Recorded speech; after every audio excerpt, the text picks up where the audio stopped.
আসসালামু আলাইকুম ওয়া রাহমাতুল্লাহ। ফরজ নামাজের পর ইয়া জাল জালালি ওয়াল ইকরাম 7 বার পাঠ করলে আল্লাহ তাআলা আপনাকে বিশেষ কিছু পুরস্কার দান করবেন। যেই পুরস্কারগুলো আপনার জীবনে এলে আপনার জীবন একেবারেই ধন্য হয়ে যাবে। প্রিয় দর্শক, এমন গুরুত্বপূর্ণ পুরস্কারগুলো পেতে হলে আজকের ভিডিওটি আপনাকে সম্পূর্ণ দেখতে হবে। আমি বিশ্বাস করি যে ব্যক্তি ইয়া জাল জালালি ওয়াল ইকরামকে ভালোবাসে, আল্লাহ তাআলাকে ভালোবাসে, নবী মুহাম্মদ সাল্লাল্লাহু আলাইহি ওয়াসাল্লামকে ভালোবাসে, সে আজকের ভিডিওটি সম্পূর্ণ দেখবে এবং এইখান থেকে আমলটি পরিপূর্ণভাবে শিখে পরবর্তীতে সেও প্রত্যেক ফরজ সালাতের পর উক্ত আমলটি করে মালিকের দরবারে দোয়া করবে ইনশাআল্লাহ ইনশাআল্লাহ। তো প্রিয় দর্শক, আজকের ভিডিওটি একজন মুমিন মুসলমানের জন্য খুবই গুরুত্বপূর্ণ। আজকের ভিডিওতে আমি 2টি পার্ট আলোচনা করব। প্রথম পার্টে আলোচনা করব ফরজ নামাজ না পড়ার 15টি শাস্তি সম্পর্কে, আর দ্বিতীয় পার্টে আলোচনা করব ইয়া জাল জালালি ওয়াল ইকরাম এর সেই অজানা আমল সম্পর্কে। তাহলে চলুন প্রথম পার্টে আলোচনা করি ফরজ নামাজ না পড়ার 15টি শাস্তি সম্পর্কে।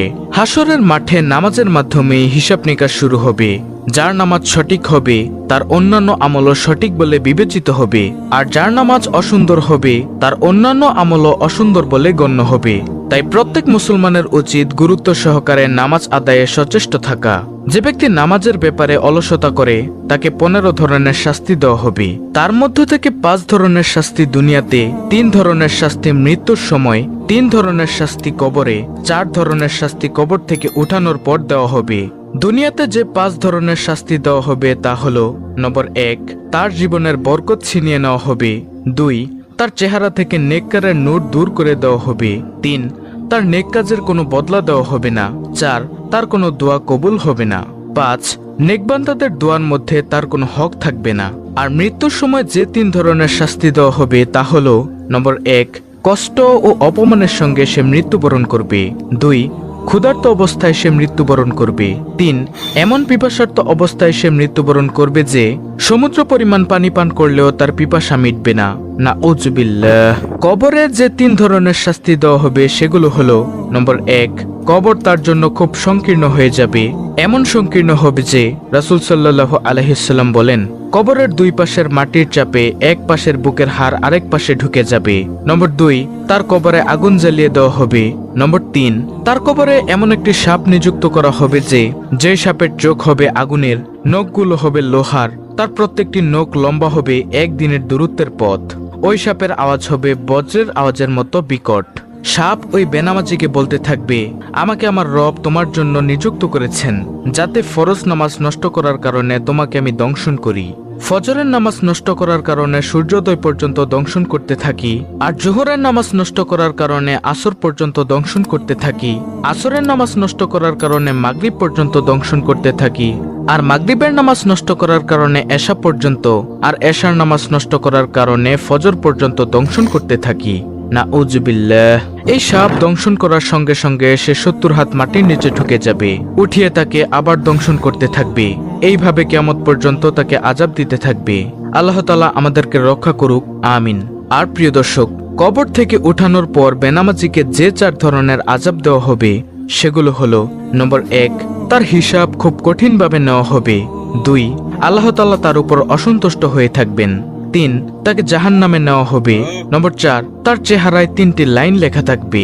প্রথম নম্বর লাইন হলো, হে আল্লাহর হক নষ্টকারী। দ্বিতীয় নম্বর লাইন, হে আল্লাহর গোসাই পতিত ব্যক্তি। তৃতীয় নম্বর লাইন, তুমি দুনিয়াতে যেমন আল্লাহর হক নষ্ট করেছিলে তেমনি আজ আল্লাহর রহমত থেকে তুমি নৈরাশ। এই 3টি লাইন লেখা থাকবে। প্রিয় দর্শক, এইভাবে বেনামাজিকে 15 ধরনের শাস্তি দেওয়া হবে। আল্লাহ রাব্বুল আলামিন আমাদের সবাইকে 5 ওয়াক্ত নামাজ যথাযথভাবে আদায় করার তৌফিক দান করুন, আমিন। দর্শক, কেন আমরা নামাজ আদায় করব না? রাসূল সাল্লাল্লাহু আলাইহি ওয়াসাল্লাম হাদিসের মধ্যে কত সুন্দরভাবে বলেছেন। তিনি বলেন, হে সাহাবায়ে কেরাম শোনো, তোমাদের কারো বাড়ির পাশে যদি একটি প্রবাহমান নদী থাকে, সেই নদীতে যদি সে ব্যক্তি দৈনিক 5 বার গোসল করে তার শরীরে কি কোনো ময়লা থাকতে পারে? তখন সাহাবায়ে কেরাম বললেন, না ইয়া রাসূলুল্লাহ সাল্লাল্লাহু আলাইহি ওয়াসাল্লাম, তার শরীরে কোনো ধরনের ময়লা থাকতে পারে না, সে ব্যক্তি একেবারে পরিষ্কার পরিচ্ছন্ন হয়ে যায়। তখন নবী করিম সাল্লাল্লাহু আলাইহি ওয়াসাল্লাম বলেন, হে সাহাবায়ে কেরাম শোনো, কোনো ব্যক্তি যদি 5 বার অজু করে সুন্দরভাবে অজু করে 5 ওয়াক্ত নামাজ সুন্দরভাবে আদায় করে তার শরীরেও কোনো গুনাহের ময়লা থাকতে পারে না। সুবহানাল্লাহ, আল্লাহু আকবার। প্রিয় দর্শক, নামাজের এতটাই দাম, এতটাই গুরুত্ব। আল্লাহ তাআলা আমাদেরকে 5 ওয়াক্ত নামাজ জামাতের সাথে এবং মহিলাদেরকে ঘরের মধ্যে সুন্দরভাবে আদায় করার তৌফিক দান করুন। আমিন সুম্মা আমিন। তো প্রিয় দর্শক, এখন বলবো সেই আমলের কথা যে আমলটি করলে আল্লাহ তাআলা আপনাকে বিশেষ বিশেষ কিছু পুরস্কার দান করবেন। সে আমলটি হলো ইয়া যাল জালালি ওয়াল ইকরাম এর আমল। এটি হলো একটি ইসমে আজম।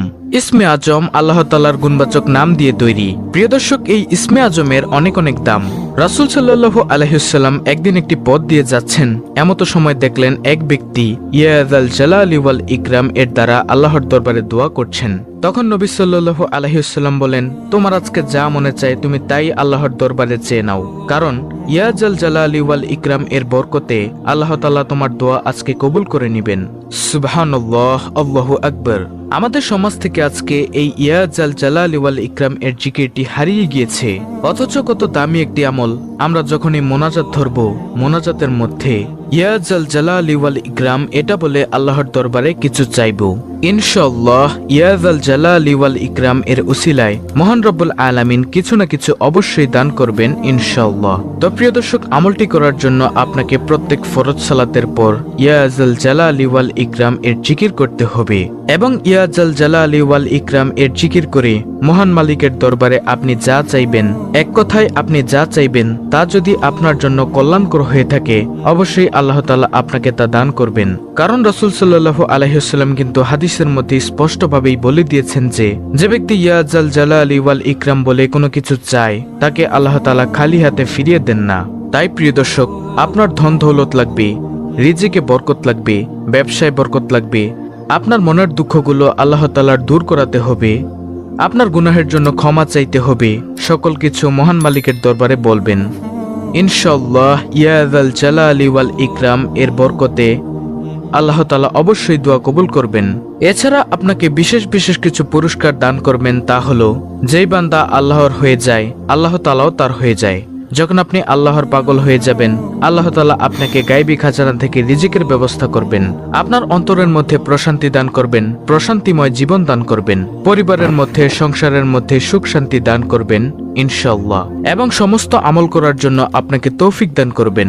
আল্লাহ তাআলা বলেন, চেষ্টা করা বান্দার দায়িত্ব, পূরণ করার মালিক হলাম আমি আল্লাহ। অতএব প্রিয় দর্শক, আমাদের কাজ হচ্ছে চেষ্টা করা। আমরা সব সময় মহান মালিকের দরবারে বলবো, হে মালিক, তুমি আমাদের দ্বারা এমন কিছু আমল করাও যে আমলগুলো করলে তুমি খুশি এবং তোমার নবী মুহাম্মদ সাল্লাল্লাহু আলাইহি ওয়াসাল্লামও খুশি। অবশ্যই আল্লাহ তাআলা আপনাদের দ্বারা এবং আমার দ্বারা ভালো কিছু আমল করাবেন।